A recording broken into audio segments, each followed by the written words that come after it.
Hello student, today discuss the new point Kirchhoff's law of heat radiation. Last lecture I have discussed the emissive power and coefficient of emission. The emissive power is the simple ratio of total amount of heat radiation per unit area of body per unit time in a constant or given temperature, and coefficient of emission means the ratio of emissive power of ordinary body to emissive power of perfectly black body. Then both the bodies are perfectly black body, the E's value is equal to 1. The ratio is 1, means the perfectly black body is related to the coefficient of absorption is also 1, and the coefficient of emission, consider ordinary body means perfectly black body, again ratio is 1, means A is equal to E, means coefficient of absorption is equal to coefficient of emission. These statements are continued and explained in the form of temperature with wavelength, means Kirchhoff's, the same equation is converted in wavelength form. Means the simple example, जर आपण एखादा लोखंडाचा तुकडा गरम केला म्हणजे त्याला heat देत गेली तर त्या लोखंडाच्या तुकड्याचा कलर बदलत जातो, म्हणजे red colour, yellow colour, white colour, अशा प्रकारे त्याचे कलर्स काय होतात, चेंज होतात. म्हणजे आपण कोणतीही वस्तू गरम केली तर त्याचा कलर बदलतो. म्हणजे जर मेटल मटेरियल आपण कन्सिडर करतो इथे, तर त्या मेटल मटेरियलचा कलर काय होतो, चेंज, बरोबर आहे. तो कलर चेंज होतो म्हणजेच काय चेंज होतोय, तर आपण 11th स्टँडर्ड्स मध्ये पाहिलंय, colour is dependent by the wavelength, difference colour are shows by the difference wavelength. म्हणजे जसजशी तुमची हीट वाढत जाईल, म्हणजे टेम्परेचर त्या मटेरियलचं वाढत जाईल, तसं त्याचा कलर बदलत जाणार आहे, कलर बदलत जाणार, त्याची वेवलेंथ बदलत जाणार. आता इथे त्याचं हीट आपण देतोय म्हणजे टेम्परेचर त्याचं वाढवतोय, म्हणजेच तो काय करतोय, हीट ऍब्सॉर्ब करतोय, आणि हीट ऍब्सॉर्ब केल्यानंतर त्याचा कलर काय होतोय, चेंज होतो. इज द फर्स्ट पार्ट, म्हणजे coefficient of absorption is equal to the ratio of amount of absorb radiant heat to total amount of radiant heat in a given temperature. आता तोच गरम केलेला जर लोखंडाचा तुकडा ज्याला कलर फॉर्म आलाय, तो जर मी एखाद्या डार्क रूम मध्ये जर ठेवला तर ती डार्क रूम काय होणार आहे, त्या कलरनी ब्राईट होत जाणार की नाही. जेवढं जास्त त्याच्यामध्ये कलर्स असेल, म्हणजे जेवढा जास्त तो गरम होईल, तेवढी त्याच्यामधून हीट काय होणार आहे, जास्त इमिट होणार आहे, म्हणजे ती इमिशन होणार आहे, बाहेर जाणार. तेच रिलेशन आपल्याला कोएफिशिएंट ऑफ इमिशन मध्ये कन्वर्ट करतोय आपण. म्हणजे तिथं त्याने जो प्रकाश आला तो अगेन डिपेंडेंट्स बाय कलर्स, म्हणजे रेड कलर असेल तर वेवलेंथ हाय असेल त्याची, म्हणजे त्याचं रिलेशन वेगळं येणार. येलो कलरची वेवलेंथ कमी येते, व्हाईट कलरची आणखीन कमी येते. तर ह्या वेवलेंथच्या रिलेशन म्हणजे कलर बदलत गेला तसं तिथून हीट ऑफ इमिशन बदलत जाणार. तेच आपल्याला Kirchhoff's is related to the वेवलेंथच्या फॉर्म मध्ये सांगितलं. ते coefficient of absorption is equal to the coefficient of emission is related to the wavelength. In the simple form at a given temperature, म्हणजे आपण कोणते टेम्परेचर कन्सिडर करतो, the ratio of emissive power of coefficient of absorption, आपण काय घेतो, the ratio of emissive power to coefficient of absorption of a body is equal to the emissive power of perfectly black body at the same temperature for all wavelengths. म्हणजे त्या wavelength नुसार coefficient of absorption for any body is equal to the coefficient of emission of perfectly black body. Here important relation is perfectly black body. आपण emissive power ही perfectly black body ची घेतोय आणि coefficient of absorption of a body. तर हेच relation आपल्याला किर्चॉफ्सने सांगितले. आता त्यांनी जे रिलेशन सांगितले इन द अनदर फॉर्म, म्हणजे सिंपल फॉर्म मध्ये आपण सांगू. Another simple form of statements of Kirchhoff's law of heat radiation for any body, heat emitting and absorb in thermal equilibrium. इथं जसं आपण म्हणतो given temperature and same temperature, एकदाच word use करतो, emitting and absorbing heat in the thermal equilibrium, the coefficient of emission of body is equal to the coefficient of absorption of body. Means A is equal to E. इथे आपण bond use करतो ना, perfectly black body असतो तर इथे आपण at any body म्हटलं तरी चालेल. Is related again the perfectly black body. Means the simple concept by thermally equilibrium is related to the emissive power. आता इमिसिव्ह पॉवर आपण जी डेफिनेशन पाहिली ती काय सांगते, total amount of heat radiation per unit surface area of body per unit time. म्हणजे जेवढा मोठा एरिया असेल तेवढी त्याची इमिसिव्ह पॉवर कशी असणार आहे, म्हणजे त्या टाइमनुसार कमी होत जाणार. जर टाइम कमी केला तर इमिसिव्ह पॉवर बदलणार आहे. म्हणजे तुमचे कमी वेळात असलेली इमिसिव्ह पॉवर तो किती बाहेर टाकणार, तर कमीच टाकणार आहे. Is related the same relation आपण काय सांगतो, if a body has high emissive power is a high absorption. म्हणजे जर त्याची जर हाय इमिसिव्ह पॉवर असेल तर तो हाय म्हणजे मॅक्झिमम हीट काय करणार आहे, ॲब्झॉर्ब करणार आहे. लो इमिसिव्ह पॉवर असेल if the low absorption of heat radiation. असं सिंपल कन्सेप्ट आहे क्रिश्चफचा. आणि हेच क्रिश्चफचं कन्सेप्ट त्यांनी आपल्याला थेरॉटिकली प्रूफ केलेलं आहे. मीन्स हे आपण सांगितलं तेच त्यांनी आपल्याला थेरी प्लस प्रॅक्टिकली सुद्धा coefficient of absorption is equal to the coefficient of emission. त्यांनी काय केलंय, सिंपल एका इनक्लोज कंटेनर्स मध्ये दोन सारखे सरफेस असलेले आणि सारखा सरफेस एरिया असलेले काय घेतले, मेटलचे बॉल घेतले. त्यातला एका बॉलला ब्लॅक कलर केलेला म्हणजे तो काय झाला, परफेक्टली ब्लॅक बॉडी, त्याला गुड ॲब्झॉर्बर केलेलं आहे. अनेक आपला तसाच नॉर्मल म्हणजे ऑर्डिनरी ठेवले. आणि ह्या दोघांना जी हीट दिली ती सारखीच दिलेली आहे. मग ह्याच्यावरून त्यांनी आपल्याला एक प्रूफ केलं की coefficient of emission absorption is equal to the coefficient of emission. Is the simple concept of Kirchhoff's law is the theoretically proved by the coefficient of absorption is equal to the coefficient of emission by the theoretically proof. Kirchhoff's law of radiation by theoretically proof. Here the simple experiment, consider two same surface area of body. One is perfectly black body, another is the ordinary body. Are closed in any container with a constant temperature, or inside the temperature is thermally equilibrium. Here of the two bodies, one is the perfectly black body, consider is B. B is the perfectly black body, and another is the ordinary body, means A is the ordinary body. The supply by the heat means the total amount of heat of both the bodies is Q, quantity of radiant heat incident on each body in unit time. म्हणजे आपण दोघांनाही दिलेली heat ही कशी आहे, सारखीच आहे. ती किती आहे, Q एवढी. आता आपण for a perfectly black body, consider for a ordinary body ह्याविषयी बोलू. जर ऑर्डिनरी बॉडी काय करणार, some part of heat is absorb, some part of heat is reflect, some part of heat is transmitted. Means here relation Kirchhoff's is related to the only coefficient of emission and coefficient of absorption. म्हणजे इथे फक्त आपण absorption विषयच बोलणार आहे ordinary बॉडीचा.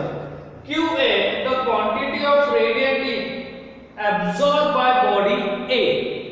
म्हणजे A ह्या बॉडीने QA एवढ्या अमाउंट मध्ये हीट काय केली, ॲब्झॉर्ब केली. आणि त्यावेळेस त्यांचा असलेला कोएफिशिएंट म्हणजे coefficient of absorption of body A is equal to काय, small a.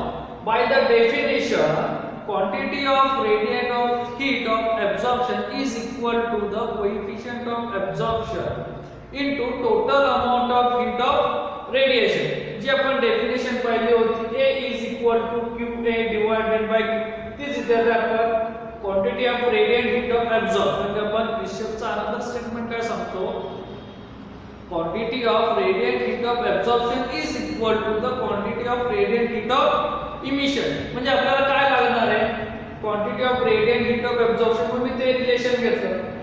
R is the emissive power of body A. म्हणजे फक्त A किंवा ऑर्डिनरी बॉडीची असलेली emissive power it is depended by the surface. जेवढी ऍब्सॉर्ब करणार त्याच्याशीच रिलेटेड काय असणार, इमिसिव्ह पॉवर असणार, की आपण रिलेशन पाहिले.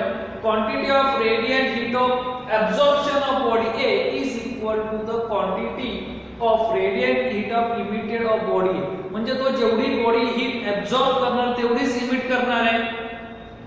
म्हणजे QA is equal to R is the simple relation, and from equation first coefficient of absorption and related to the total amount of heat of radiation is QA is equal to A into Q, means R is equal to A is coefficient of absorption into Q is the total supply by the heat radiant in both the surface. is the simple. त्याला आपण equation second हे आपलं ordinary बॉडीचं झालं. आता perfectly black बॉडीचे रिलेशन. Perfectly black body कोणाला म्हणतो, the quantity of heat of radiation of absorb is equal to the quantity of heat of radiation of total amount of heat radiation. म्हणजे तिथे ही जी आपली total amount of heat radiation दिलेली तेवढी तो काय करणार आहे, ऍब्सॉर्ब करणार आहे. Quantity of heat of absorption means Q is equal to QA only for perfectly black body. म्हणजे तिथे जेवढी हीट देणार ते सगळं तो काय करणार आहे, ऍब्सॉर्ब करणार आहे. तिथे A चा आन्सर काय असतं, perfectly black body A is equal to 1 for perfectly black body. Perfectly black body मध्ये कोएफिशिएंट ऑफ ऍब्सॉर्प्शन काय आहे, 1 आहे. म्हणजे तुमचं Q is equal to QA for perfectly black body. RB quantity of radiation of heat emitted by body B or perfectly black body. म्हणजे RB काय, तुमची emissive power, simple word मध्ये emissive power of perfectly black body. म्हणजे आपण काय म्हणतोय, by the क्रिस्टलच्या statement साठी quantity of radiant heat emitted of कोणती बॉडी आहे, बी बॉडी, म्हणजे परफेक्टली ब्लॅक बॉडी. तुम्ही तो वर्ड लिहिला तरी चालेल. Here Q is equal to QA by perfectly black body is equal to RB. म्हणजे the total amount of radiant heat of both body is equal to the radiant heat of emitted by the perfectly black body. हेच statement घेतोय पण आपण perfectly black body साठी घेतोय. म्हणजे तुमचं काय होईल, RB is equal to Q. बरोबर आहे. त्याला आपण इक्वेशन थर्ड म्हणू. From equation 2 and 3 is divided. हे इक्वेशन 2 आणि 3 जर डिवाइड केलं तर R divided by RB is equal to coefficient of absorption into total amount of radiant heat divided by total amount of radiant heat. Both radiant heat cancel, is only remaining A. A is equal to R divided by RB. आणि आपण coefficient of emission ची simple definition पाहिली. Coefficient of emission of body at a given temperature is defined as the ratio of emissive power of ordinary body to emissive power of perfectly black body at the same temperature. इथलं आतमधलं असणारे temperature तर सारखंच आहे ना दोघांचं. आपण म्हणतानाच काय म्हणतो, is a constant temperature or thermally equilibrium. या दोघांमध्ये असलेलं टेम्परेचर कसं कॉन्स्टंट आहे. म्हणजे जेवढी हीट हा काय करणार आहे, इमिसिव्ह पॉवरनी ऑर्डिनरी बॉडी जेवढी इमिसिव्ह पॉवरनी हीट सप्लाय इमिट करणार आहे तेवढीच इमिसिव्ह पॉवर मधून काय करणार आहे, परफेक्टली ब्लॅक बॉडी सुद्धा काय करणार आहे, रिलीज करणार. म्हणजे त्यांचा जो ratio is related to the A is equal to E. जर both the bodies are perfectly black body means A is equal to E is equal to 1. Both the bodies are perfectly black bodies. Anyways, A is equal to E. Ordinary जेवढी body heat absorb करणार आहे तेवढीच heat absorb जर perfectly black बॉडीने केली, बरोबर की नाही, तर त्या दोन्हींची काय होणार relation, R divided by RB is equal to 1. म्हणजेच इथे सुद्धा कोणती बॉडी असणार आहे, परफेक्टली ब्लॅक बॉडीज असणार. जर दोन्ही बॉडी सारखी म्हणजे परफेक्टली ब्लॅक बॉडी असेल तर A is equal to E is equal to 1 असं आपलं simple Kirchhoff's law of radiation by the theoretical proof. आता ह्याच थेअरीचा यूज करून म्हणजे इथे क्रिशॉफ्सने काय सांगितलं is related to the all wavelength. म्हणजे कॉन्स्टंट टेम्परेचर बरोबर इथे अजून काय रिलेशन येते तर वेवलेंथचं. मग वेवलेंथ आणि रेडिएट हीट यांचं relation spectral distribution of black body radiation और perfectly black body radiation. Last discussion मध्ये आपण सांगितलं की क्रिशॉफ्स लॉ ऑफ रेडिएशनच्या डिस्कशन मध्ये किंवा थिओरिटिकल प्रूफ मध्ये आपण असं म्हणतो की coefficient of absorption is equal to the coefficient of emission is related to the temperature and temperature is changes is also changing wavelength. Means here is related to the temperature and wavelength. Means the radiant energy emitted per unit area of body per unit time of black body it depends by a given temperature. आपण definition मध्ये सुद्धा हा word use करतो म्हणजे given temperature बदललं तर त्यानुसार तुमचं ऍब्सॉर्प्शन आणि इमिशनचं रिलेशन काय होणार आहे बदलणार. मग is the hot object means the high temperature असेल is electromagnetic radiation. Hot object is radiated electromagnetic radiation in a large range of frequency. Important large range of frequency means hot object जर जसं object जास्त गरम होत जाईल तसं तो heat जास्त इमिट करणार आहे की तो जास्त जेवढी हीट जास्त ऍब्सॉर्ब करणार तो तेवढी हीट जास्त इमिट करणार. सिंपल कन्सेप्ट क्रिशॉफ्स लॉ नुसार. मग जर त्याचं इमिटेड हीटचं रिलेशन जर वाढत गेलं तर त्याच्यावर आणखी कोण वाढत आहे तर लार्ज रेंज ऑफ फ्रिक्वेन्सी आणि फ्रिक्वेन्सी वाढली तर वेवलेंथ इज शॉर्ट. सिंपल आपण 11th मध्ये शिकलो जर त्याची फ्रिक्वेन्सी वाढली तर वेवलेंथ काय होते शॉर्ट मध्ये किंवा कमी होते. मगाशी आपण जर मेटलचं एक्झाम्पल किंवा आयर्नचं एक्झाम्पल दिलं त्याच इथे एक्झाम्पल आहे. म्हणजे जसं त्याला हीट देत जातं तसं त्याचा रेडचा येलोचा व्हाईट कलर होत जातो. म्हणजे कलर्स बदलत गेला तर वेवलेंथ काय होते बदलत होते. रेड कलरची जास्त वेवलेंथ आहे व्हाईट कलरची कमी वेवलेंथ आहे. म्हणजे तुमचा ऑब्जेक्ट जसं हॉट होत जाईल तशी वेवलेंथ काय होत जाणार आहे त्याची शॉर्ट होत जाणार. तर simple at a higher temperature जर तुमचं टेम्परेचर जर हायर असेल तर total energy radiate per unit area of body per unit time is the more frequency और लेस वेवलेंथ और vice versa. Is the simple explanation by Luhmann.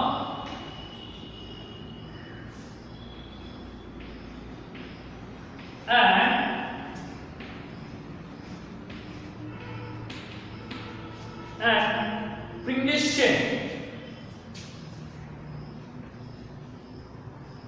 is the simple experiment by the Luhmann and Pringlishen explain the energy of heat radiation and wavelength with different constant temperature.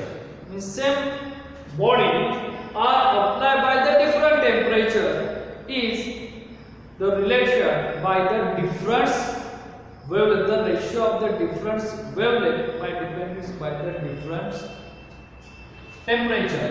असं आपलं simple लुमर्स and प्रिंगशन यांनी study केलं की एनर्जीचं आणि वेवलेंथचं bye different टेम्परेचरचं काय as shown by the graphical relation.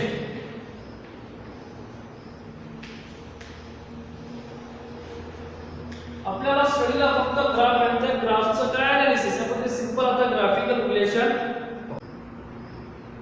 By the explanation of simple graph. Here related y axis is denoted by the radiant heat and x axis is denoted by the wavelength in nanometer. For example,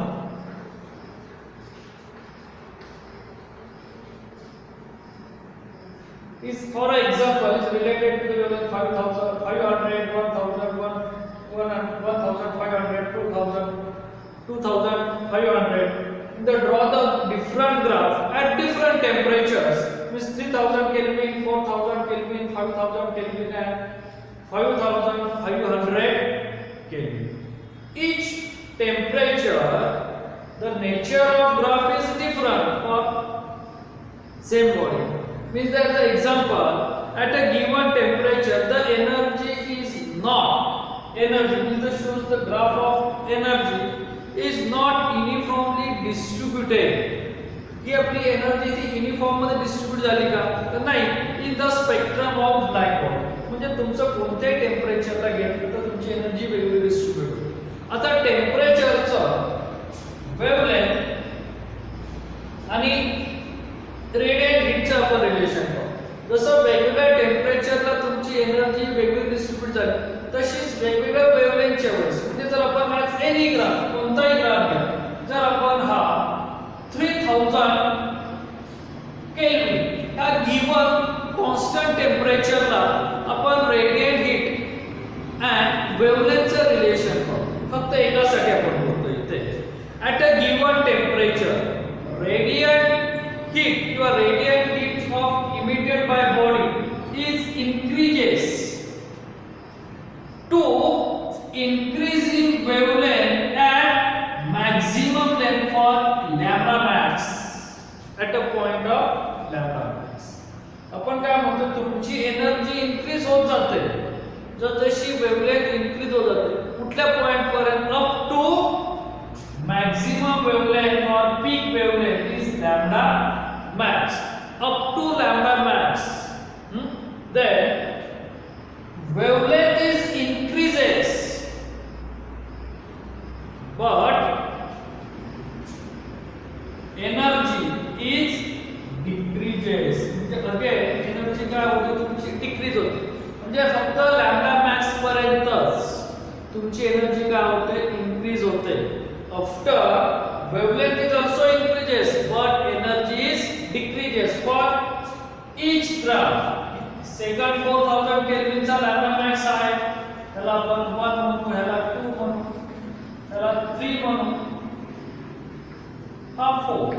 प्रत्येकाच्या lambda मॅक्सला आपल्याला काय दिसतंय, with the increase in wavelength at maximum point of lambda max किंवा peak point, energy radiant heat emitted radiant heat is also increases. After lambda max wavelength is increases but emitted radiant heat is decreases. म्हणजे नंतर तुमचं काय होतं, radiant heat काय होते decrease होत जाते. देन सेकंड, इथे जर आपण फ्रिक्वेन्सीचं जर रिलेशन पाहिलं, it's a simple, at a high temperature, म्हणजे हे सर्वात जास्त टेम्परेचर आहे, at high temperature wavelength is minimum, means temperature is increases by body, then lambda max value is decreases. म्हणजे 3000 केल्विनच्या वेळेस लॅम्बडा मॅक्स हाय तर 5500 केल्विन म्हणजे तुमचं टेम्परेचर इन्क्रीज केलं तर लॅम्बडा मॅक्स काय झाला डिक्रीज होत गेला. जे आपण क्रिशप्स मध्ये सांगितलेले, तुमची जेवढी जास्त हॉट रेडिएटेड बॉडी असेल तेवढी त्याची फ्रिक्वेन्सी जास्त असणार. Is the most frequency, this frequency increase होते म्हणजे वेव्हलेंथ काय होते डिक्रीज होते. Is the simple relation bye न्यूमर and friction, हे आपल्याला त्यांनी सांगितलेलं आहे. म्हणजे जसं तुमचं टेम्परेचर कमी कमी होत जाईल तसं तुमची लॅम्बडा मॅक्सची व्हॅल्यू काय होत जाणार आहे, वाढत जाणार. Is the simple concept. Then area under the curve, हा जो कर्व आहे बरोबर की नाही, आता आपण ह्या कर्व विषयी बोलू. ह्या कर्वचा जो एरिया आहे हा एरिया काय असतो, emitted energy per unit time per unit area of body. म्हणजे हा जो कर्व तयार होतो त्याच्यामधला जो एरिया आहे की तो एरिया म्हणजेच काय असतो तुमचं represent the total energy emitted. तिथे किती एनर्जी त्यांनी इमिट केली पर unit time per unit area. The value of lambda max increases with decreasing temperature. असं आपलं काय सिंपल एक्सप्लेनेशन. एकूण 3 ते 4 पॉइंट्स होतात एक्सप्लेनेशनचे. 3 मार्क्स और 4 मार्क्स आपल्याला graphical relation bye radiant heat energy and wavelength यांचं किंवा डिस्कशन किंवा कन्क्लुजन ऑफ दिस रिलेशन विचारलं जातं सिंपल कन्सेप्ट मध्ये. एक्स वाय ऍक्सिसला एनर्जी आहे, एक्स ऍक्सिसला वेव्हलेंथ आहे. ते आपण फक्त दाखवण्यासाठी नंबर्स दिलेले आहेत, काही घ्याल तुम्ही. इथला ग्राफ रिप्रेझेंट करतो. तुमची जेवढं जास्त टेम्परेचर असेल म्हणजे हॉट बॉडी जेवढी जास्त असेल तेवढी तो रेडिएट एनर्जी जास्त घेणार आहे, म्हणजे emitting of radiate energy is maximum. Simple Kirchhoff's लॉने सांगितल्याप्रमाणे आणि क्रिश्चॉफनेच एक्सप्लेन केल्याप्रमाणे जर तुमची रेडिएट हीटचं टेम्परेचर इन्क्रीज केलं, म्हणजे हॉट ऑब्जेक्ट असेल, hot objects of any electromagnetic body, then this large range of frequency is then minimum किंवा decreases by the value of wavelength. तुमची जेवढी जास्त टेम्परेचर असेल तेवढं त्याचं वेव्हलेंथ कमी आहे, तेवढी त्याची एनर्जी इमिटिंगची पॉवर सुद्धा काय कमी. असे आपले सिंपल 3 कन्क्लुजन आहे. एक कन्क्लुजन टेम्परेचर वेव्हलेंथ, दुसरं कन्क्लुजन वेव्हलेंथ एनर्जी, तिसरं कन्क्लुजन टेम्परेचर आणि एनर्जीचा. आणि हा जो कर्व असतो तो कर्व म्हणजे काय असतो, या कर्वचा एरिया जो असतो तो काय असतो, energy emitted per unit time per unit area of body. असे सिंपल आपलं काय कन्क्लुजन आहे. Very simple point is spectral distribution of black body radiation. Okay, thanks.